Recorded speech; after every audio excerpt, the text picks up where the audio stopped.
Para Sudaners, kumaha kabarna? Damang sadena dengan saya si Otong kembali lagi di channel Ningali Film. Pada episode kali ini, kita akan membahas alur cerita dari film Shaoland yang rilis pada tahun 2021 untuk bagian yang ke-7. Dan tidak usah berlama-lama lagi, mari kita mulai ceritanya.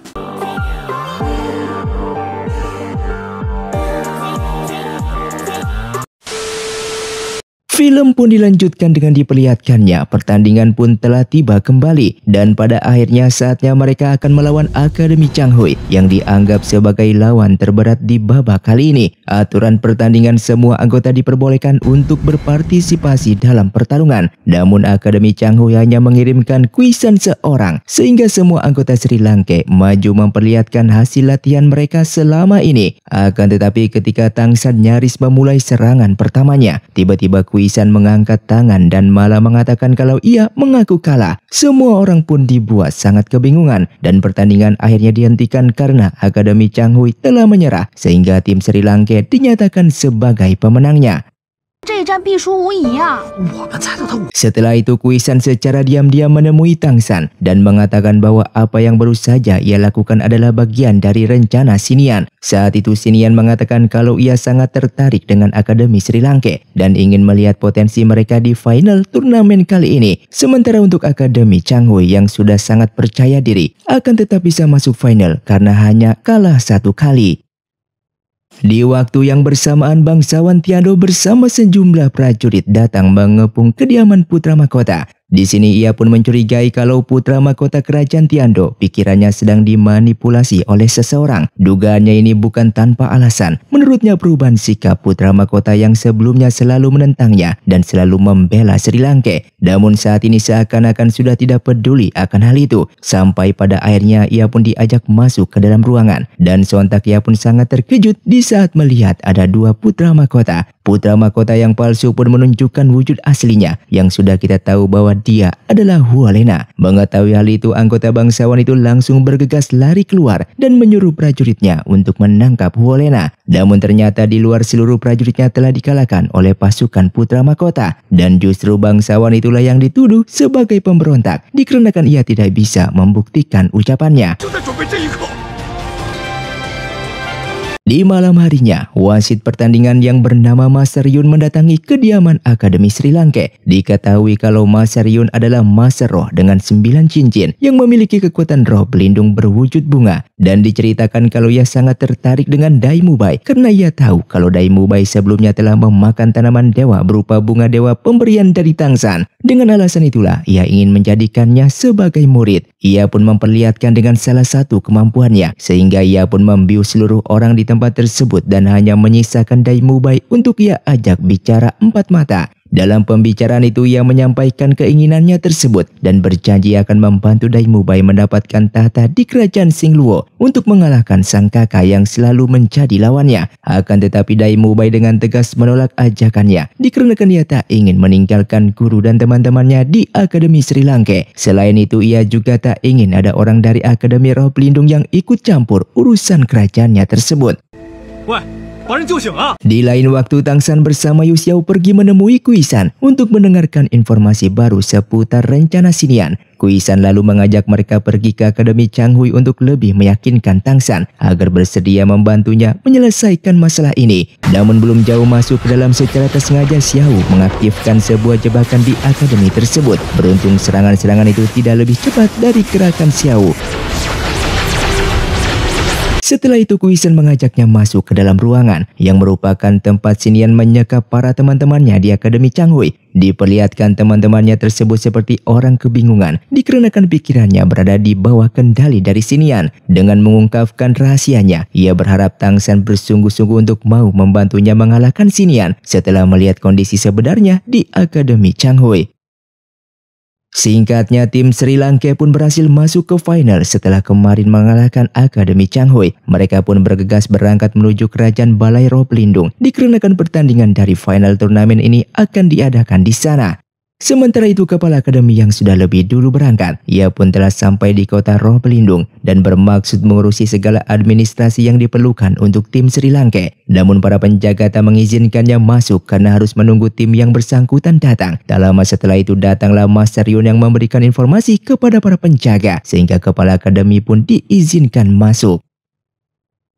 Di sisi lain, Hualena pergi menemui ibunya yang tak lain adalah Bibi Dong yang merupakan pemimpin di Balai Roh Pelindung. Dari pembicaraan mereka terungkap bahwa Hualena sebelumnya telah mendapatkan misi untuk mengambil alih identitas putra mahkota dari kerajaan lain yang pada awalnya ia mengincar posisi dari Dai Mubai sebagai pangeran kerajaan Xingluo. Namun rencananya tidak berjalan lancar dikarenakan status Dai Mubai yang seakan menjadi pangeran buangan yang tak akan ada harapan untuk meneruskan tata. Serta selain itu adanya kakak Dai Mubai yang jauh lebih kuat darinya. Hingga pada akhirnya ia pun memilih putra mahkota kerajaan Tiando untuk ia taklukkan. Akan tetapi di sini terlihat Hualena sangatlah emosi karena merasa perjuangan dan pengorbanannya selama ini sama sekali tidak dihargai. Kemudian Bibi Dong memberikannya hadiah siluman berusia puluhan ribu tahun sebagai cincin roh keempatnya agar putrinya tersebut bisa naik tingkat. Di waktu yang bersamaan, kelompok Tangsan juga telah sampai di kota kerajaan Balai Roh Pelindung. Di depan gerbang terlihat Mas Saryun yang sudah menunggunya. Ia pun lalu meminta izin untuk membawa Tangsan dikarenakan pemimpin Balai Roh Pelindung ingin menemuinya. Dan singkatnya Tangsan pun mengikuti ajakan dari Mas Saryun tersebut. Di sini Mas Saryun mengatakan bahwa ia hanya akan mengantarkannya sampai luar ruangan sehingga Tangsan harus berjalan masuk sendiri menemui Bibi Dong. Di dalam ia sempat bertemu dengan Hualena yang menunjukkan kalau dirinya juga telah memperoleh cincin siluman roh berusia puluhan ribu tahun. Dan setelah kepergian Hualena ia pun akhirnya bertemu dengan Bibi Dong. Dengan kekuatannya, ia pun mampu menekan Tangsan dan memaksanya untuk menunjukkan kekuatan dari roh pelindungnya, termasuk roh pelindung yang selama ini ia rahasiakan, yaitu Palu Haotian. Setelah mengetahui itu, Bibi Dong pun semakin yakin kalau anak di depannya ini adalah putra dari Tang Hao, musuh bebuyutan dari Balai Roh Pelindung. Namun untuk saat ini ia masih belum berniat membunuh Tangsan dan malah melepaskannya begitu saja sambil mengatakan sampai jumpa di pertandingan. Dan disinilah Tangsan bertemu dengan seorang master roh yang ciri-cirinya persis dengan orang yang telah membunuh Suen di hutan pertarungan bintang. Ia lalu menanyakan hal ini kepada Hualena dan dijelaskan bahwa orang tersebut adalah master roh dengan 9 cincin kepercayaan dari Bibi Dong yang memiliki kekuatan roh pelindung hantu iblis, sebuah kekuatan yang sangat cocok untuk seorang pembunuh. Tangsan pun lalu menyampaikan kecurigaannya kalau hantu iblis tersebut adalah seorang pengkhianat yang memiliki rencana jahat. Namun sebelum ada bukti yang jelas, Hualena belum bisa mempercayai hal itu sepenuhnya. Ia lalu meminta Tangsan untuk menyelidikinya lebih lanjut dan sebagai gantinya ia akan meminjamkan kartu perpustakaannya kepada Tangsan. Dikarenakan kebetulan Tangsan ingin pergi ke perpustakaan Balai Roh Pelindung untuk mencari tahu mengenai kisah cinta Bibi Dong yang diceritakan bahwa dulu pernah menjadi kekasih dari Mas Ryu Xiao. Di sini ia pun membohongi Hualena karena sebenarnya Tangsan ingin mencari catatan mengenai perang besar Balai Roh Pelindung di masa lalu yang melibatkan Tang Hao ayahnya serta sampai menewaskan ibunya tersebut. Di dalam perjalanan ke perpustakaan mereka sempat bertemu dengan Xiu yang merupakan ketua tim Akademi Balai Roh Pelindung yang memiliki kekuatan berupa belati bulan sabit. Tanpa basa-basi ia pun langsung menodongkan senjata itu kepada Tangsan yang dianggap sebagai orang asing yang tak seharusnya berkeliaran di tempat ini. Mereka berdua pun nyaris bertarung, namun atas Hualena, Xiu pun melepaskan Tangsan untuk melanjutkan perjalanannya. Sementara itu Mas Ryu Xiao yang merasa khawatir dengan Tangsan menyusulnya pergi ke tempat Bibi Dong. Hal ini membawanya bertemu kembali dengan sang kekasih lama yang sekarang menjabat sebagai pemimpin tertinggi dari Balai Roh Pelindung. Dalam pertemuan singkat mereka, terlihat Bibi Dong yang nampaknya masih memiliki perasaan kepada Mas Ryu Xiao. Dampaknya posisi ini tak membuat Bibi Dong merasa bahagia sehingga ia meminta agar Mas Ryu Xiao kembali untuk bersama-sama membangun Balai Roh Pelindung dan menjadi yang terkuat di dunia dahulu. Namun Mas Ryu Xiao yang sudah lama memendam rasanya dalam-dalam menolak tawaran tersebut karena merasa kalau jalan yang mereka pilih kini telah benar-benar jauh berbeda. Setelah itu yang pada akhirnya ia pun bertemu dengan Tang San. Namun di sini mereka malah tersesat di dalam. Sampai ketika melewati sebuah lorong, mereka berpapasan dengan seorang penjaga yang langsung memberikan hormat dan berkata siap melayani setelah melihat kartu yang dibawa oleh Tang San. Tang San sendiri juga terkejut saat mengetahui kalau kartu tersebut ternyata bukan hanya kartu perpustakaan, melainkan sebuah pelat tanda bangsawan. Sementara itu rombongan Sri Lanka masih terlihat melanjutkan perjalanan menuju penginapan. Namun tiba-tiba Dai Mubai diserang oleh sang kakak yang langsung mematahkan cakar harimaunya. Sang kakak lalu mengatakan kalau Dai Mubai masih sangatlah lemah bahkan setelah mendapatkan cincin roh keempatnya. Di sini ia terus mematahkan semangat dari adiknya tersebut dan menyarankan agar menyerah saja jika tidak ingin mati saat melawan dirinya nanti di arena. Kembali ke Tang San, atas arahan dari seorang penjaga, ia dan Mas Ryu Xiao berhasil tiba di perpustakaan untuk mencari catatan mengenai perang besar yang melibatkan keluarganya. Namun sayangnya saat telah ketemu halaman terpenting dari buku itu ternyata telah hilang, seakan-akan ada seseorang yang memang sengaja menyobeknya. Di sisi lain, kakek Dugu menghadiri undangan rahasia ke Balai Roh Pelindung, di mana di sana pimpinan klan Kibo dan kakek pedang sudah menunggunya. Ternyata pertemuan rahasia ini bertujuan untuk mengumpulkan seluruh master hebat dari seluruh negeri untuk menjalankan rencana untuk membunuh Bibidong. Setelah pertemuan itu, kakek Dugu bergegas menemui Tang San untuk memberitahukan mengenai rencana kudeta terhadap Bibidong. Ia lalu mengatakan kalau setidaknya sudah ada 6 master roh dengan masing-masing 9 cincin yang menghadiri pertemuan rahasia tersebut. Di sini ia mengungkapkan kecemasannya kalau hal buruk akan terjadi sehingga ia menyuruh Tang San agar selalu waspada. Singkatnya setelah Tang San kembali ke akademi, ia pun mendapatkan kabar bahwa Dai Mubai ini benar-benar putus asa setelah pertemuannya dengan sang kakak di perjalanan sebelumnya. Diperlihatkan kalau kekuatan roh pelindungnya kini sudah tidak berguna dan mustahil bisa naik ke arena dengan kondisi seperti ini. Menurut Mas Ryu Xiao, kekuatan roh pelindung dari Dai Mubai masih bisa dipulihkan, namun bukan dengan obat-obatan, melainkan hanya semangat dari Dai Mubai sendirilah yang bisa menumbuhkan cakar harimaunya kembali. Singkatnya, Mas Ryu Xiao mengutarakan sebuah ide untuk membangkitkan semangat dari Dai Mubai, yaitu dengan menyuruh Suking untuk pergi menantang kakak Dai Mubai. Dengan menempatkan Suking ke dalam bahaya diharapkan bisa menggerakkan hati Dai Mubai dan membuatnya memiliki semangat juang lagi untuk bertarung. Dan di sini Mas Ryu Xiao menegaskan bahwa hanya Dai Mubai lah yang bisa menyelamatkan Suking dikarenakan statusnya yang sesama pangeran kerajaan Xingluo. Sementara itu Suking ternyata benar-benar mendatangi markas dari kakak Dai Mubai. Ia kemudian memanas-manasinya dengan mengatakan bahwa Dai Mubai lah yang lebih pantas mewarisi tata ketimbang sang kakak. Dan terpancing dengan ucapan itu, akhirnya mereka pun bertarung. Terlihat jelas perbedaan kekuatan di antara mereka yang terlampau jauh. Namun saat akan membunuh Suking, tiba-tiba Dai Mubai pun muncul dan berhasil menangkis serangan dari kakaknya tersebut. Diperlihatkan saat sedang beradu kekuatan, cakar harimau yang sebelumnya patah perlahan kini mulai tumbuh. Dibarengi dengan semangatnya untuk menyelamatkan Suking, ia pun berhasil menekan kekuatan dari kakaknya tersebut. Sampai sebelum semuanya bertindak lebih jauh, Mas Ryun datang dan segera menghentikan pertarungan mereka.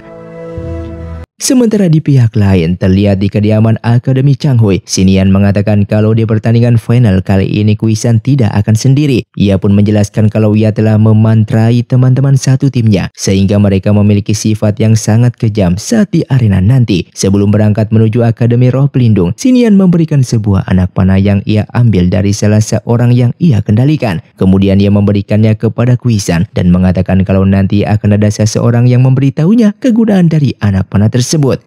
Singkatnya, pertandingan di arena Balai Roh Pelindung pun dimulai. Sebelum pertandingan pertama, Mas Ryun mempersilahkan Bibidong untuk menyampaikan sambutannya untuk para murid akademi yang telah bekerja keras. Dalam sambutan singkat itu, Bibidong menyampaikan hadiah bagi sang juara adalah 2 buah tulang dari siluman roh yang merupakan senjata yang sangat langka di dunia dahulu.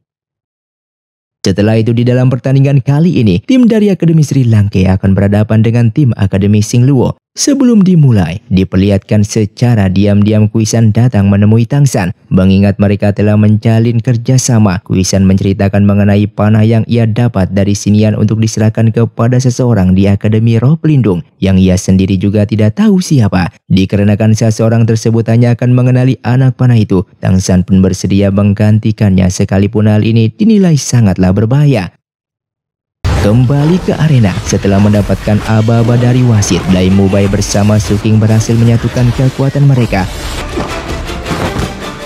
Sementara itu Tangsan akhirnya ditemui oleh utusan yang dimaksud. Ia lalu diantarkan ke sebuah ruangan bawah tanah yang merupakan tempat 2 tulang roh untuk hadiah turnamen disimpan. Kemudian utusan tersebut meminta Tangsan meletakkan anak panah yang ia bawa ke dalam salah satu tulang roh tanpa memberitahukan apa maksudnya. Setelah mereka keluar ruangan, utusan tersebut tanpa pikir panjang langsung membunuh dirinya sendiri sebagai langkah akhir dari misi yang ia jalani. Sementara itu di arena turnamen sedang berlangsung pertandingan kedua antara tim Akademi Roh Pelindung melawan tim Akademi Tiando yang diketuai oleh Tian Feng.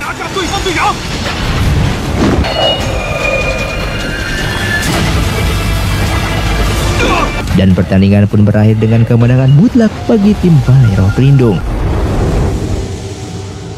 Kembali ke Tangsan dan Xiao, terlihat mereka melanjutkan penyelidikan dengan pergi ke perpustakaan untuk memeriksa beberapa catatan. Tangsan meyakini kalau selain Xinian dari Akademi Changhui, pasti ada orang dalam dari Balai Roh Pelindung yang memuluskan setiap rencana jahat tersebut. Sampai pada akhirnya dari pencarian itu terungkap bahwa satu-satunya orang dari Balai Roh Pelindung yang meminjam buku mengenai tentang hutan pertarungan bintang adalah Master Yun.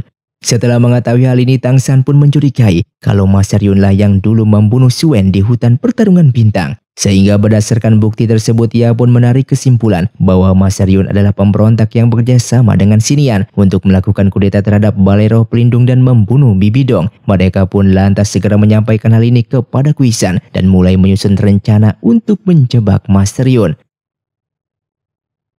Singkatnya, tiba saatnya tim Tangsan kembali naik arena dengan melawan tim dari Akademi Qinghui, yaitu tim khusus penggunaan elemen api yang dulu pernah mengalahkan mereka di babak penyisihan.